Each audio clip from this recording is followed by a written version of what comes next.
es también minimizar ese clima contrario a la gestión de crisis por parte del gobierno.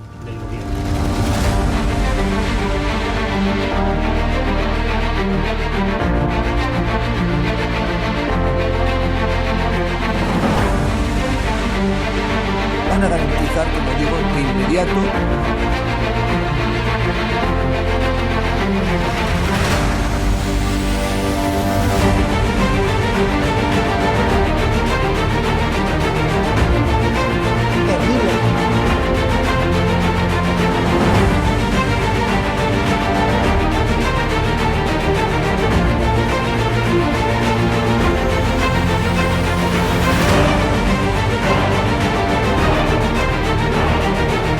No se trata de limitar la libertad de expresión, pero sí se trata de limitar el que se puedan vehicular falsedades a través de los medios de comunicación que hoy son los periódicos, las radios, las televisiones y también las plataformas digitales.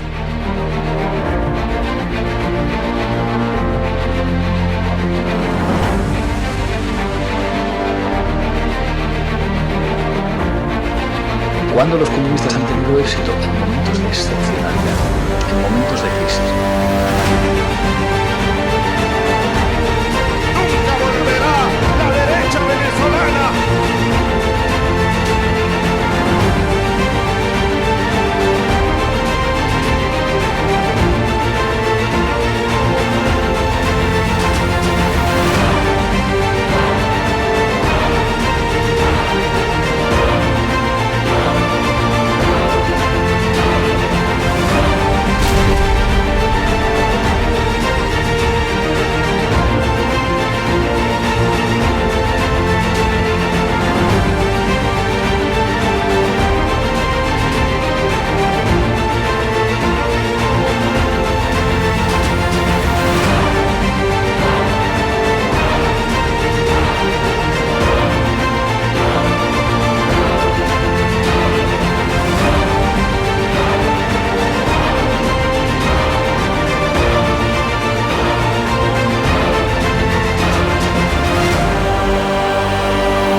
El estado de alarma le molesta mucho a Podemos, así que seguir trabajando. Muchas gracias.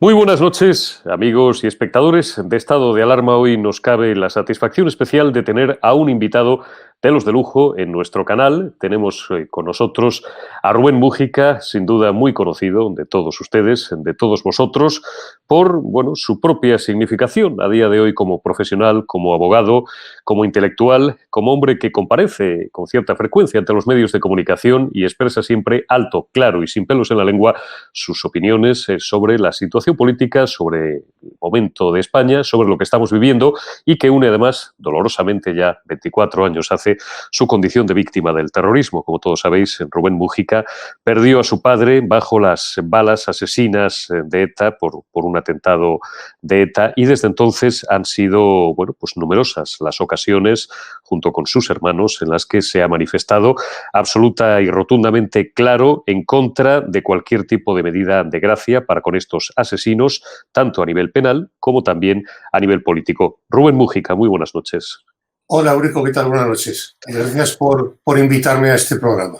Gracias a ti, porque siempre es un lujo y un honor tener invitados de lujo, como es tu caso. Y la primera pregunta, inevitablemente, Rubén, es lo que está ocurriendo en España en los últimos meses. Supongo que para alguien en su doble condición, tanto de socialista de toda la vida, ¿no?, que es lo que habéis sido siempre, la familia Múgica de corazón, como además víctima dolorosamente del terrorismo, pues supondrá especialmente un sentimiento lacerante el comprobar cómo tu partido, hay gente que dice que esto ya ni siquiera es el PSOE, conocemos y tenemos grandes amigos del Partido Socialista histórico, sino que es el Partido Sanchista.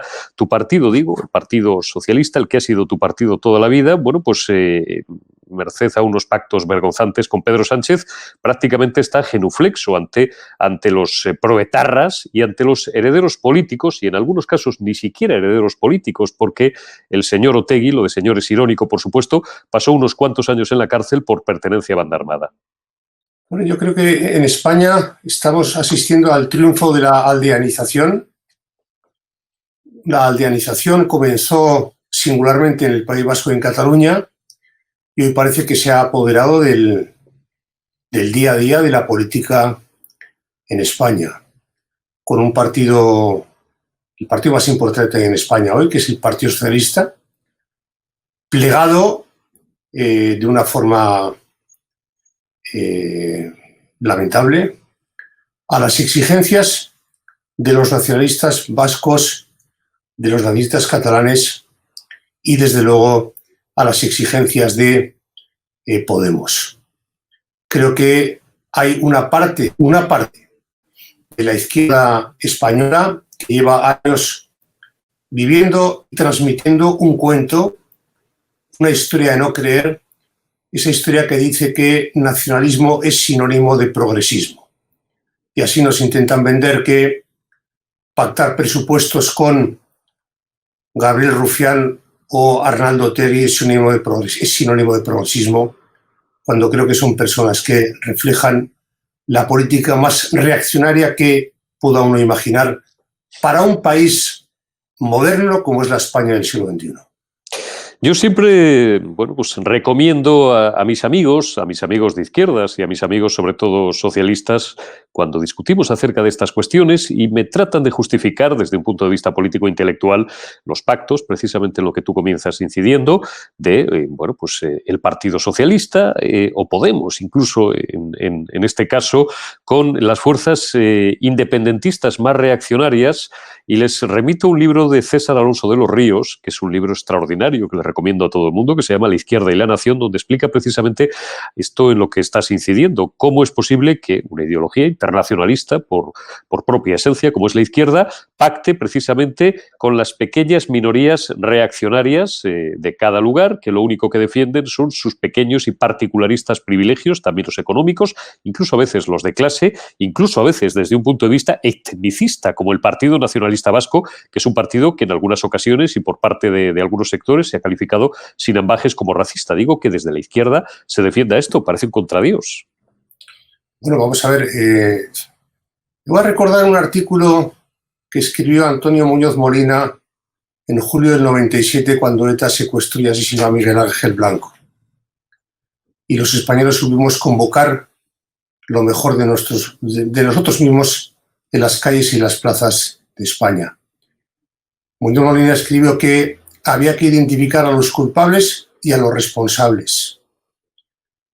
Los culpables de lo que está pasando hoy en España son aquellos que han conseguido penetrar en nuestro país, en la nación y en la política, con su aldeanización.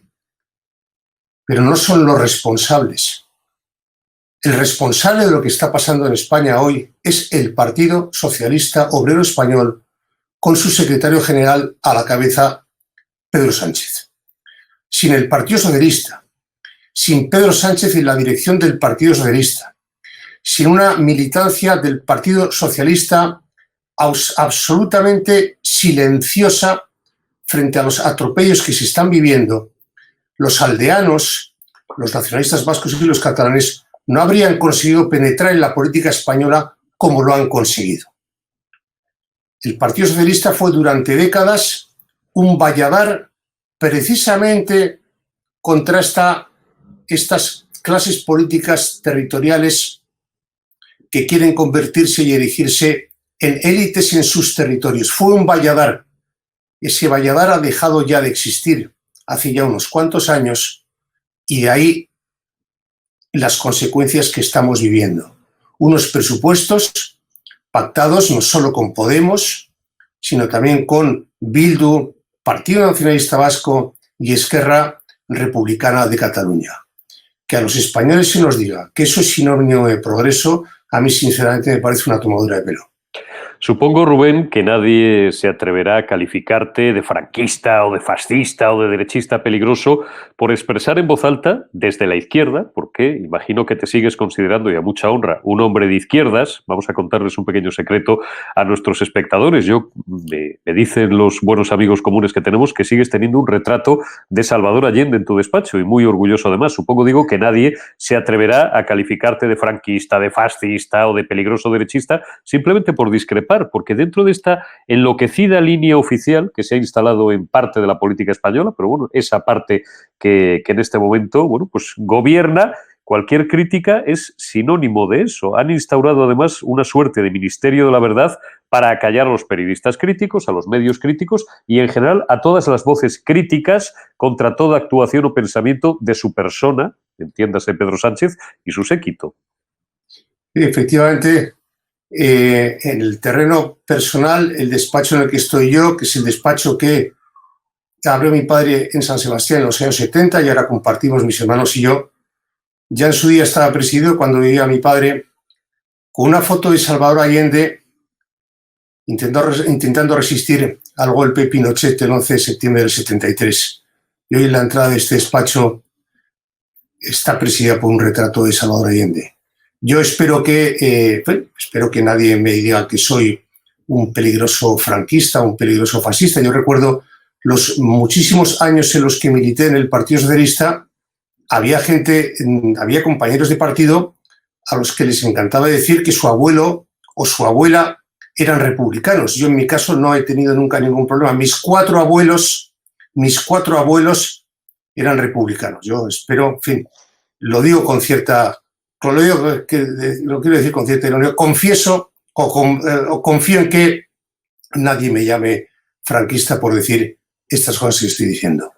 Rubén, ¿y qué siente alguien que lleva un apellido como el tuyo, Mújica? Decir Mújica es decir, bueno, pues la historia del socialismo español, la historia del Partido Socialista Obrero Español, 140 años de historia. ¿Qué siente, digo? Porque, bueno, pues escuchábamos el otro día expresar sus opiniones políticas al presidente del gobierno, porque como se sabe, todos los presidentes, aunque sean expresidentes ya, conservan el tratamiento hasta su muerte, al presidente del gobierno, Felipe González, en una entrevista muy celebrada con Carlos Alsina, hacer una serie de consideraciones pues absolutamente oportunas.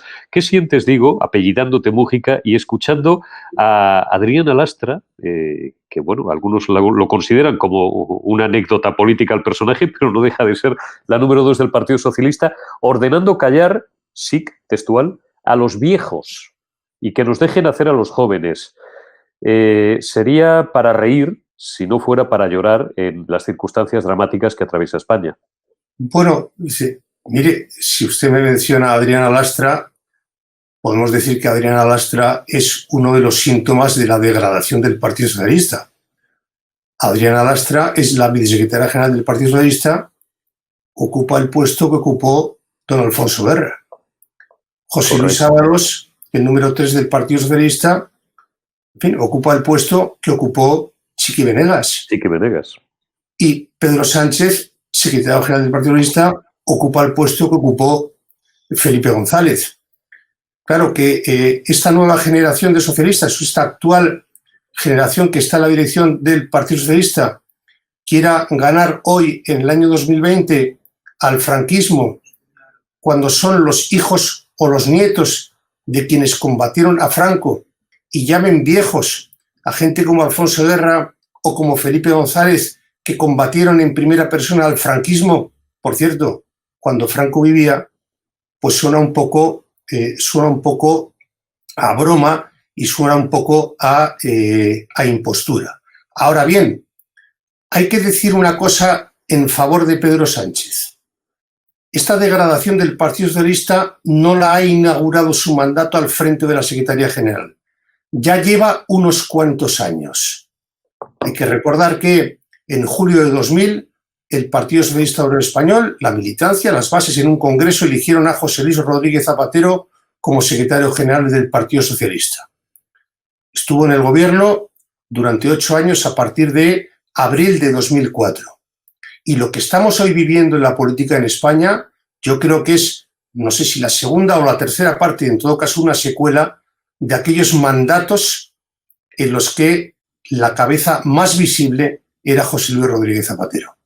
Estos entendimientos que estamos viendo en la actualidad entre el Partido Socialista, entre el Gobierno de España y Bildu no son algo nuevo. Ya Rodríguez Zapatero los inició bastantes años antes. Usted es, Rubén, de los que piensa que todas las cosas, o la mayoría de las cosas, se empiezan a torcer, por tanto, en España en 2004, a partir del advenimiento al poder de José Luis Rodríguez Zapatero. Lo digo porque hasta el 2004 habíamos logrado entre todos hacer una transición desde la muerte de Francisco Franco, desde 1976, una ley para la reforma política, unas primeras elecciones libres en el 77, una Carta Magna en el 78, nuevas elecciones en el 79. Habíamos hecho un esfuerzo de reconciliación nacional. Aquellos primeros meses, tras la muerte de Franco, incluso los primeros años, lo fueron de gran incertidumbre. Nadie sabía, usted y yo por edad éramos unos niños prácticamente, ¿no? Pero nadie sabía si los españoles nos íbamos a volver a matar entre nosotros o no. Bueno, pues todo aquello que costó muchísimo esfuerzo, por no hablar ya de la superación de una brutal crisis económica, con un déficit de 2 dígitos y un paro de un 25%, al que vamos abocados ahora de nuevo, desgraciadamente, si no ocurre un milagro. Digo, aquel esfuerzo ingente, llegan estas personas y de repente lo tiran por la borda. Y digo, todo empieza a endiablarse a partir de ese revisionismo, yo creo que un tanto absurdo, cuando no enloquecido, de Rodríguez Zapatero y a partir de 2004. Sí, efectivamente. Yo creo que aquella época fue una época de inauguración de una mayúscula impostura en la vida política en España. A partir de 2004, con un gobierno que sale de las urnas del 14 de marzo de 2004, gobierno que pasa a presidir José Luis Rodríguez Zapatero, se fomenta desde el propio gobierno de España la división entre los españoles, la polarización máxima no solo en la vida y en la clase política, sino con el ánimo de que esa polarización llegue a la propia calle. Queriendo ganar a principios del siglo XXI al franquismo, un señor como Rodríguez Zapatero, que yo recuerdo, hablaba siempre de su abuelo, pero ojo, hablaba siempre del mismo abuelo. De los otros 3 no hablaba. Y eso sinceramente da para pensar que, bueno, que en su familia, en la guerra y durante la dictadura, pues bueno, convivieron ideologías y posiciones muy diferentes. Eso lo estamos volviendo a ver hoy en España, lo estamos volviendo a ver con el gobierno de Pedro Sánchez, pero yo creo que ya en su máxima expresión, porque vuelvo al principio, esa aldeanización que al principio he denunciado, pues yo creo que ya ha calado el total de la vida política española. Le voy a recordar, señor Mújica, un tuit que escribió usted hace unos meses en respuesta a otro tuit del Partido Socialista que escribían 20 años sin Fernando Buesa, socialista vasco de fuertes convicciones, que siempre luchó por la paz en Euskadi. Su ejemplo, decían desde la cuenta oficial del Partido Socialista, permanecerá en nuestra memoria, al igual que el de todas las víctimas del terrorismo atroz. Y después un hashtag, in memoria, 20 años. Y usted contestaba valientemente, claro, lógicamente y en defensa de la memoria, de la auténtica memoria de su padre y no de la instrumentalización, por la paz. ¿Acaso en Euskadi, decía Rubén Mújica en Twitter, hubo una guerra? Más bien Fernando fue víctima de una persecución totalitaria y programada a cuyo blanqueamiento ha contribuido un PSOE desnortado y obsesionado por el poder, capaz de pactar con quienes aplaudieron el asesinato de Fernando. Supongo que esto es muy doloroso el tener que escribirlo, por lo menos en una doble vertiente, como socialista de corazón de toda la vida y como hijo de un padre asesinado por ETA. Sí, bueno, recuerdo vagamente aquel tuit, era efectivamente en respuesta, o era una consideración sobre un tuit que había puesto el Partido Socialista recordando a Fernando Buesa, asesinado en febrero del año 2000. Lo digo con el recuerdo de emoción que a muchísima gente lleva a recordar la figura de Fernando Buesa. Efectivamente, ¿acaso en Euskadi ha habido alguna vez una guerra? Esto ha sido la etapa del terrorismo ETA, esto ha sido realmente una cuestión de bandos.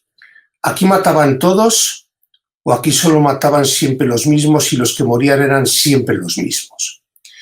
Ese discurso de la paz, de la paz, de la paz, ese discurso buenista, como se dice hoy, creo que ha contribuido lamentablemente a ennegrecer y a desvirtuar lo que ha sido el combate del Estado contra el terrorismo y el combate también de los ciudadanos contra el terrorismo. Aquí no ha habido ninguna paz, aquí ha habido una persecución totalitaria, tramada y llevada a término durante décadas por una organización llamada ETA, una organización de corte nazi, nazi por violenta, nazi por totalitaria y nazi por racista contra ciudadanos indefensos. Y el empleo de la palabra paz, no es un empleo neutro, no se hace con una exquisita buena intención, sino se hace con el ánimo deliberado de banalizar y relativizar la gravedad de lo que durante décadas fue esa persecución totalitaria y criminal contra ciudadanos indefensos. Y efectivamente, recordando aquel comentario del Partido Socialista en el aniversario de Fernando Buesa, me parece que usar la palabra paz no me parece sinceramente de recibo. Aquí estábamos cuando combatíamos los ciudadanos en las calles de Euskadi contra la basura batasuna, aquí estábamos a otra cosa. Estábamos para recuperar nuestras libertades privadas durante décadas por esta gentuza. Supongo que a usted se le removería algo muy dentro la primera vez que escuchó decir a José Luis Rodríguez Zapatero que Otegi era un hombre de paz. Sí, efectivamente, yo creo que esa es la reflexión. Llamar a Otegi hombre de paz es sencillamente, a mi juicio, es ofensivo para quienes hemos padecido la violencia y la embestida de la organización terrorista ETA, para todas aquellas víctimas del terrorismo que hemos enterrado y que enterraron a sus seres queridos asesinados por ETA, mientras Arnaldo Otegi justificaba, celebraba y aplaudía cada uno de los asesinatos de la banda terrorista. Decir que Arnaldo Otegi es un hombre de paz, como hacía José Luis Rodríguez Zapatero, o como gentes del Partido Socialista de Euskadi han hecho durante años, por ejemplo, Jesús Eguiguren, por ejemplo, no me parece desde luego de recibo, me parece una expresión ofensiva para el común de las víctimas del terrorismo, dejando claro que es cierto que las víctimas del terrorismo no somos un bloque monolítico, ni somos una sola voz, ni somos una sola persona, sino que hay opiniones discrepantes. Pero yo creo que en esto coincidirán, imagino, la mayoría de las víctimas de ETA. Y cuando ve las fotos del actual líder de los socialistas vascos, del Partido Socialista de Euskadi, a Idoia Mendia, cocinando y de risas y brindando con Otegi, me imagino ya que las ganas de salir corriendo o casi de salir a vomitar tienen que ser pues tremendas, ¿no? Esa es la actual secretaria general de los socialistas vascos. Es una imagen que provoca estupor. Es una imagen insólita. Me parece por parte de Idoia Mendia un ejercicio de máxima imprudencia, máxima ingenuidad también por su parte.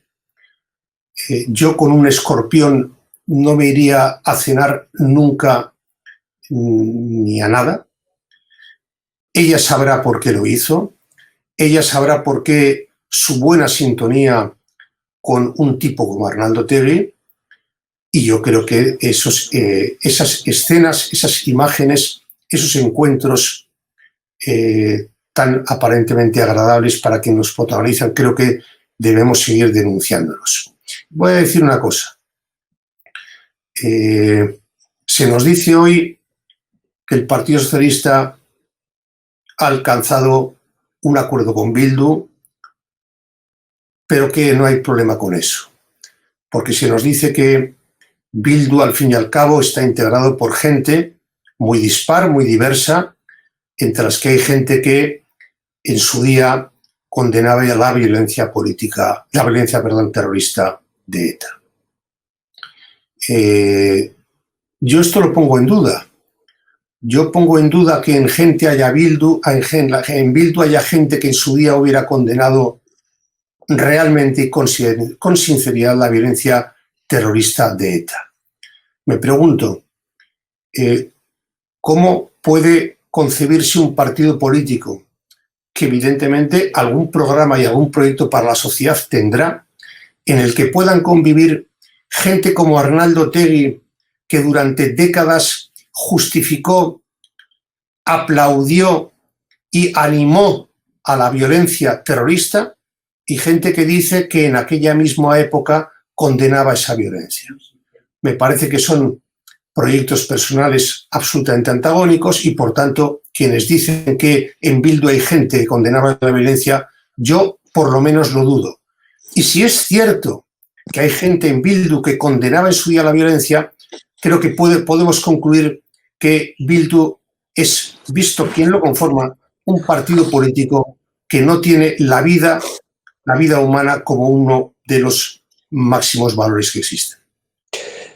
Decía el otro día Arnaldo Otegi, Rubén, que el fin último de la consecución de este pacto presupuestario con el PSOE es lograr una república vasca, una Euskadi socialista e independiente.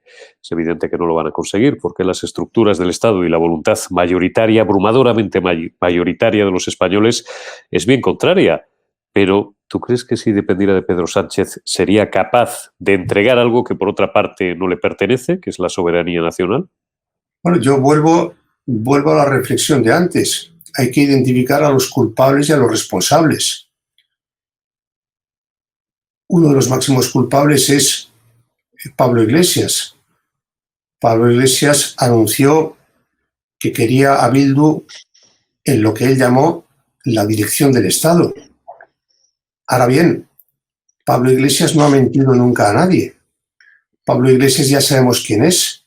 Es un Batasuna de Vallecas, un tipo que hace 10 o 15 años venía por el País Vasco a las sedes de Herri Batasuna a hablar de lo que él llamaba la perspicacia de ETA durante la transición. Pablo Iglesias no nos ha mentido nunca. Arnaldo Otegi tampoco nos ha mentido nunca. Ya sabemos quiénes son y qué es lo que pretenden. Ellos son los culpables, pero hay un responsable. Hay un máximo responsable. Si Pablo Iglesias, el Batasuna de Vallecas, se permite decir que quiere introducir a Bildu en la dirección del Estado, si a continuación un dirigente de Sortu llamado Rodríguez Torres dice que quieren ir a Madrid a derribar al régimen, si a continuación Arnaldo Otegi, que es el máximo dirigente de Bildu, dice que está próxima la República Vasca, si todos estos tipos dicen todas esas cosas con tanta cobertura mediática y política, es porque alguien lo ha permitido, y ese alguien es Pedro Sánchez, presidente del Gobierno de España y secretario general del Partido Socialista Obrero Español. Las cosas no pasan por casualidad. Si no hubiera un gobernante que ha permitido esto, si no hubiera en la Secretaría General del Partido Socialista alguien que quiere dar tanta importancia a toda esa gentuza, sin ninguna duda, no tendría ni un recorrido público ni un milímetro. Los responsables y los culpables. A mí Pablo Iglesias no me preocupa, Otegi no me preocupa, siempre que no lo tenga detrás mío. El secretario general de Sortu, el tal Rodríguez Torres, tampoco me preocupa. Rufián tampoco me preocupa, porque quien debe preocuparnos es aquel o son aquellos que han permitido que toda esta tropa tenga tanta voz y tanta influencia en la vida política española.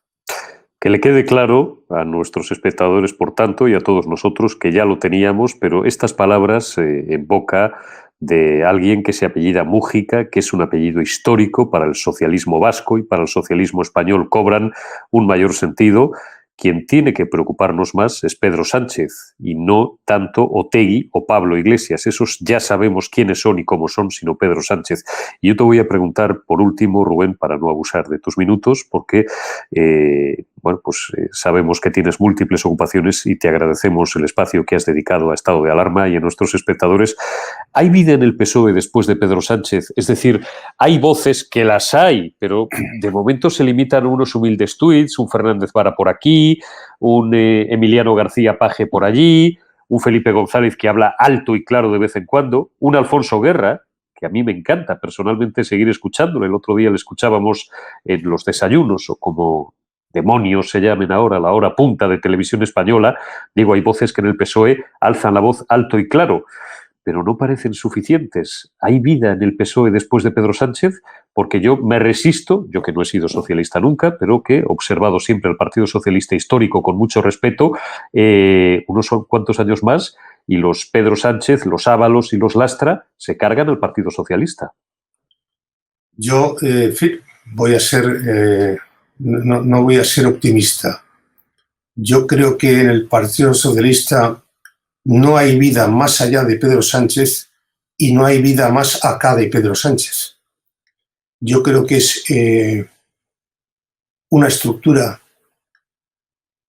política, sin duda es una estructura política, a la que solo mueve, yo creo que ya de forma obsesiva, el poder.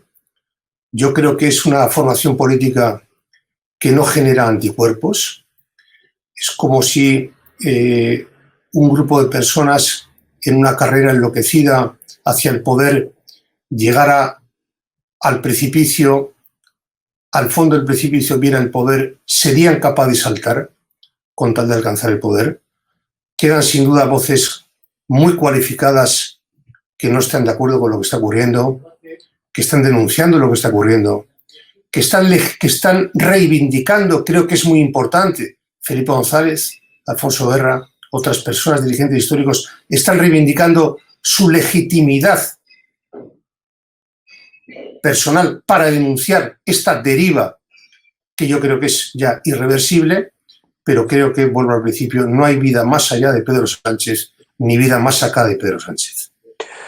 Rubén Mújica, ha sido un auténtico honor y una auténtica satisfacción y un placer conversar con usted, conversar contigo en Estado de Alarma y para todos nuestros espectadores, opiniones altas, claras, valientes y rotundas sobre alguien que tiene más autoridad moral e intelectual, por supuesto, que nadie para hablar de estas cuestiones, que es alguien que lleva un apellido socialista histórico del socialismo vasco y del socialismo español como Mújica, y además en su condición también de que tuvo el dolor de que la banda criminal, la banda asesina, ETA, asesinara hace ya 20 años a su padre, a Fernando Buesa. Rubén Mújica, muchísimas gracias, un fuerte abrazo en nombre de todos los espectadores de Estado de Alarma y hasta siempre. Eurico, muchas gracias, buenas noches.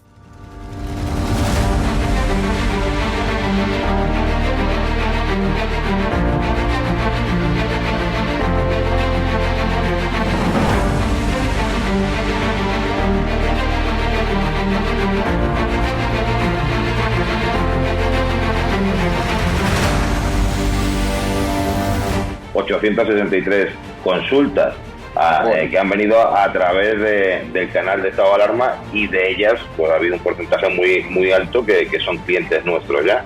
Yo la verdad que cuando di este paso de publicar, porque claro, yo no tengo ningún medio de comunicación como puedes tener tú, y mi forma de demostrar mi cabreo y mi indignación con este... Pues voy a intentar a ver si puedo, que yo no soy políticamente correcto. Has sentado cátedra, apoyas un proyecto por la libertad de expresión, has puesto una pancarta contra el gobierno, te va mejor que nunca a pesar de la pandemia. Don Félix Revuelta, presidente de Naturhaus, propietario también de la Unión Deportiva de Logroñés, dueño de este hotel maravilloso donde nos has alojado. Está mal que lo diga, pero desde que me hice un poco famoso por mis expresiones en contra de este gobierno socialcomunista, mi negocio ha ido para arriba.